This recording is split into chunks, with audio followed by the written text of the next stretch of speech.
మన ముకుందాలో లాంగ్ హారాల పండుగ నవంబర్ 8 నుంచి 16 వరకు ఫ్లాట్ 9.99% VA తో వివరాలకు సంప్రదించండి. నమస్తే రమగారు. నమస్తే జయ. రమగారు, పూజ చేస్తాం కదా, పూజలో ఏది ముందు చేయాలి అంటే స్వామివారికి నైవేద్యం పెడతాం, పువ్వులు పెడతాం, ధూపం వేస్తాం, వీటిలో అసలు ఫస్ట్ దేంతో మొదలు పెట్టాలి? సరే, ముందే పెరగన్నం తింటావా? నువ్వు ఏం తింటావు? లాస్ట్కి తింటాం. ముందే ఏం చేయాలి? కంచం పెట్టాలి, గ్లాస్ పెట్టాలి, గ్లాస్లో నీళ్లు పోయాలి, కంచంలో ఏదైనా ఓ పప్పో కూరో పులుసో ఏదైనా ఒక్కొక్క పూత వేసి అప్పుడు అన్నం పెట్టుకోవాలి. తర్వాత నెయ్యి వేయాలి, ఆ తర్వాత కలుపుకోవాలి. ఒక లైన్ ఉందా? అవునవును. పూజా విధానానికి బ్రహ్మాండమైన లైన్లు ఉన్నాయమ్మా. ఏది ముందు అనే అనుమానమే వద్దు మీకు. 2 పద్ధతులు ఉన్నాయి. ఒకటి పంచోపచార పూజ, అందరూ చేయొచ్చు, అన్ని వేళలా చేసుకోవచ్చు, రోజు చేసుకోవచ్చు. Right, okay. పొద్దున సాయంత్రము కూడా చేయొచ్చు, పొద్దున సాయంత్రం కూడా చేసుకోవచ్చు. ఒకటి. రెండోది షోడశోపచార పూజ. ఇది 16 ఉపచారాలు. 16 ఉపచారాలకి సమయం ఉండదు, చేత కాదు, మంత్రం రాదు, నోరు తిరగదు, అంతంత పెద్ద పెద్దవి పెట్టుకోలేము. పంచోపచారాలు చేసుకోవచ్చు. షోడశోపచార పూజా విధి అందరూ ఎప్పుడు చేసుకుంటాము? వ్రతాలు, నోములు, పెద్ద పెద్ద పూజలు ఉన్నప్పుడు షోడశోపచారాలు చేస్తారు. మా లాంటి వాళ్ళు కొందరు ఇళ్లలో రోజువారీ షోడశోపచారం అలవాటుగా ఉంటుంది, అలా వెళ్ళిపోతూ ఉంటుంది, అలా వెళ్ళిపోతుంది, దాని దారిన వెళ్ళిపోతుంది. మీరు సత్యనారాయణ వ్రతాలు చూడు, ఒకదాని తర్వాత ఒకటి ఒకదాని తర్వాత చేస్తారు. అదే లైను చిన్న చిన్న మంత్రాలతోటి రోజువారీ చేసుకోవచ్చు. అది నిత్య గౌరీ పూజా విధానంలో షోడశోపచారాలు ఉంటాయి. ఓకే. లక్ష్మీ పూజా విధానంలో శుక్రవార లక్ష్మీ పూజలో ఉంటుంది. అలా కాకుండా ఎవరిళ్లలో వాళ్ళకి దేవతార్చన ఏదో ఉంటుంది, శివ పంచాయతనమో, దేవి పంచాయతనమో, విష్ణు పంచాయతనమో, ఏదో ఒక పంచాయతనం ఉంటే ఆ పంచాయతన విధానం ప్రకారం, లేకపోతే వైష్ణవులై కోయిలాళ్వారు ఉంది వాళ్ళ ఇంట్లో, కోయిలాళ్వారు ఉంటే కోయిలాళ్వారు పూజా విధానం, ఆయన ఉపచారాలు వేరు, కోయిలాళ్వారు ఉపచారం వేరు. వాళ్ళు కౌసల్య సుప్రజ రామ దగ్గర నుంచి చెప్తారు. పొద్దున్న కవాటం తలుపు తీయటం, దాన్ని ఏమంటారు, మన సుప్రభాత సేవ దగ్గర నుంచి మొదలు పెడతారు కోయిలాళ్వార్లు. మిగిలిన వాళ్ళందరూ కూడా ఈ షోడశోపచారాన్ని హాయిగా చేసుకోవచ్చు. ఓకే. దానికి లైన్ ప్రకారం వెళ్ళాలి. లైన్ కనపడుతుంది మనకు, శ్లోకాల్లోనే ఉంటుంది. ఏది ముందు ఏది వెనక అన్న అనుమానం మీకు అక్కడనే లేదు. పంచోపచారాలు అనుకో ఎవరైనా చేసుకోవచ్చు. పంచోపచారాలు ఒకసారి చెప్పుకుందామా? గంధము, మొదట స్వామివారికి ఏదైనా పటం ఉంటే పటం తుడిచి బొట్టు పెట్టడం. గంధ పరికల్పన అనేది ఒక విశేషమైన సేవ. దానికి ఏం చేయాలి? మామూలుగా మనం బొట్టు పెట్టాలనుకో, ఒక ఫోటోకో ఒక విగ్రహానికో ఒట్టిగా కుంకుమ మనుషులకు పెట్టినట్టు పెట్టాం. కొంచెం గంధంలో ఒక చుక్క నీరు పోసి తిప్పి గంధం అంటించి దాని మీద కుంకుమ పెడితే కరెక్ట్గా కూర్చుంటుంది. గంధ పరికల్పన, బొట్టు పెట్టడం, గంధం సమర్పించడం. లేదా ఆల్రెడీ బొట్టు ఉన్నది ఇది ఉంటే పుష్పాన్ని, ఒక పువ్వుని గంధంలో అద్ది దాన్ని ఇట్లా సమర్పించడం, అలా కూడా చేయొచ్చు. బొట్టులాగాను పెట్టచ్చు, పాదాల చెంత సమర్పించవచ్చు. తర్వాత పుష్పం, పువ్వులతో అలంకారం చేయటం. ధూపము, దీపము, ధూపం వేయటం. ముందు అగరత్తలపై వెలిగించాలా, ముందు దీపం వెలిగించాలా అనేది ఒక పెద్ద ప్రశ్నగా ఉంటుంది. ధూప దీపాలు. ఓకే. అగరత్తులు దీపం వెలిగిస్తాము, దీపం వెలిగించుకొని ఆ దీపంతో అగరత్తులు వెలిగిస్తారు. అగరబత్తులు ధూపం చూపించాక అప్పుడు దీపం సమర్పయామి అంటాం. ధూప దీపాలు. తర్వాత నైవేద్యం. నీ దగ్గర ఏ పండు ఉంటే పండు, బెల్లం ముక్క ఉంటే బెల్లం ముక్క, పంచదార ఉంటే పంచదార, పటిక బెల్లం ఉంటే పటిక బెల్లం. ఇంకేదైనా విశేషంగా చేసావు అది. పాలు, పొద్దున్నే మనం పాలు కాచుకుంటాం కదా, పాలు కాయగానే నువ్వు స్నానం చేయకపోయినా పర్వాలేదమ్మా, స్నానం చేయకుండా ఎలా పెడతాము లాంటి అనుమానాలు పెట్టుకోబోకండి. సూక్ష్మంలో మోక్షం. అసలు భగవంతుడికంటూ ఒక క్రియ విధిగా నియమంగా చేయండి చాలు. పాలు కాసేటప్పుడు పొద్దున్నే స్టవ్ మీద పాలు కాచుకుంటాం. దీనికి విధానాలు, మనం ఎట్లాంటి అలవాట్లు ఉండాలి మనకి? రాత్రి అంట్లు గిన్నెలన్నీ సింకులోనో పెరట్లోనో పడేసుకోవాలి. స్టవ్ గట్టు శుభ్రంగా తుడిచేసుకోవాలి, స్టవ్ కడిగేసుకోవాలి.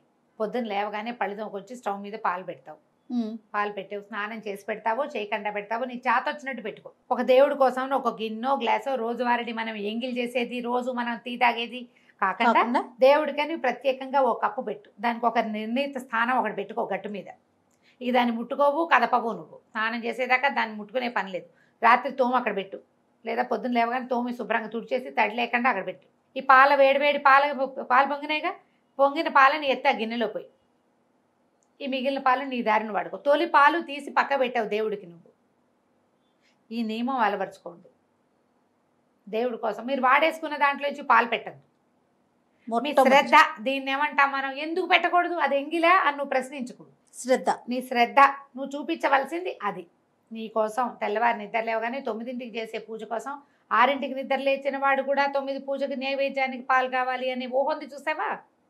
దాని మీద నీకు నియమం ఉంది చూడు. ఎవ్రీడే నువ్వు అలాగే చేస్తావు, మీ ఆయనకి అదే నేర్పిస్తావు, మీ అత్తగారు ఉంటే ఆవిడ అదే చేస్తుంది, నీ పిల్లలు పాలు కాస్తే వాడు కూడా అదే చేస్తాడు.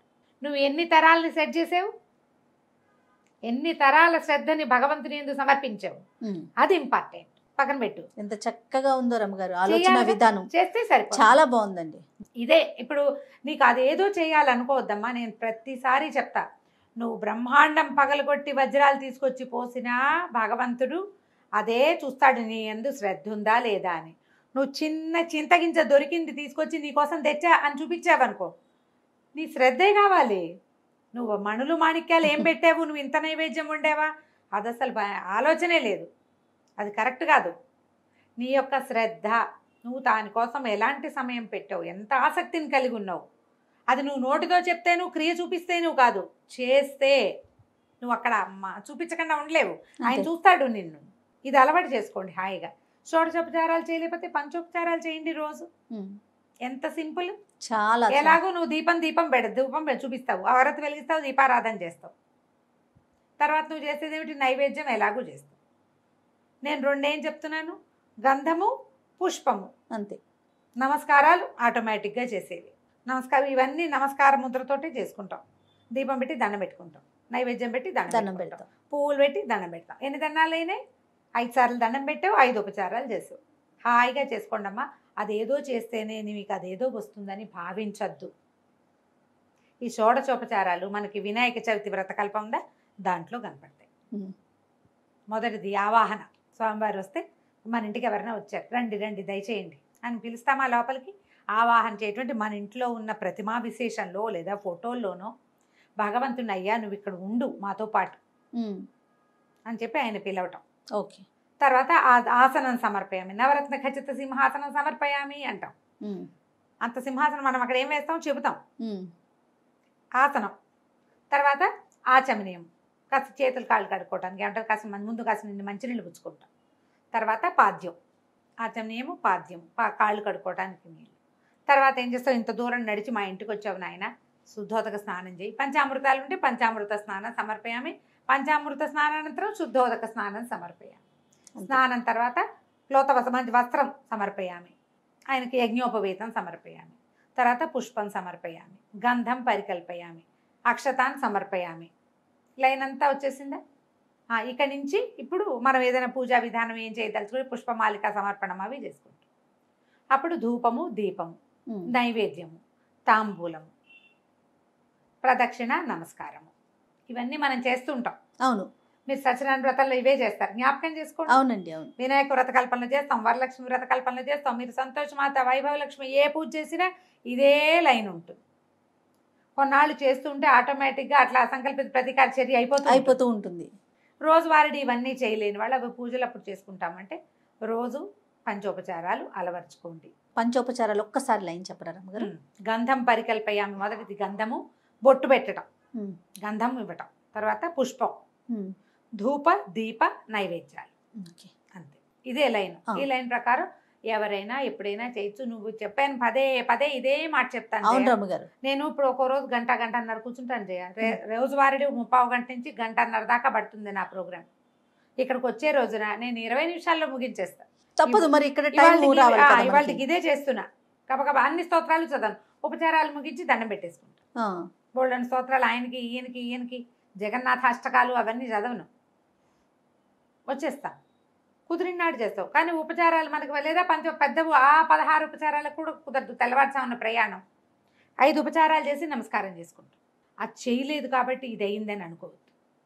మీకు అలాంటి భయాలు ఉంటే నేను ఒక పాయింట్ చెప్తాను. నాకు కూడా ఉంటుంది జయ, ఆ భయం ఉంటుంది రమ్మగారు. ఉంటుంది, చెప్తున్నాక కించగా ఉంటుంది. ఏమీ చేయకుండా వచ్చేసామని భయం, ఏదో కొంప మునుగుతుందని కాదు, చేయలేదే. ఇప్పుడు మనం పిల్లల కోసం గబగబా ఏదో చేసి పరిగెత్తుకుంటూ వెళ్ళిపోతాం జయ.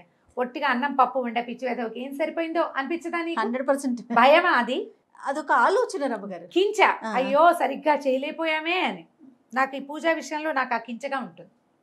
నేను ఇంటి దగ్గర మొదలుపెట్టి మొత్తం స్తోత్రాలు చదువుకుంటాను వచ్చేదాకా. ఎక్కడికి వెళ్ళినా సరే పొద్దున పూట మా వాళ్ళు రేడియో ఆన్ చేస్తారు, రేడియోతో పాటు నేను కూడా మోగుతూ ఉంటాను. ఆ దారి నేను చదివేసుకుంటాను. రామాయణం చదివేది ఉన్నా కూడా చదివేసుకుంటా. ఆ కించె పోగొట్టుకోవటానికి ఓకే, మనకు అలవాటు ఉంటే అంతే.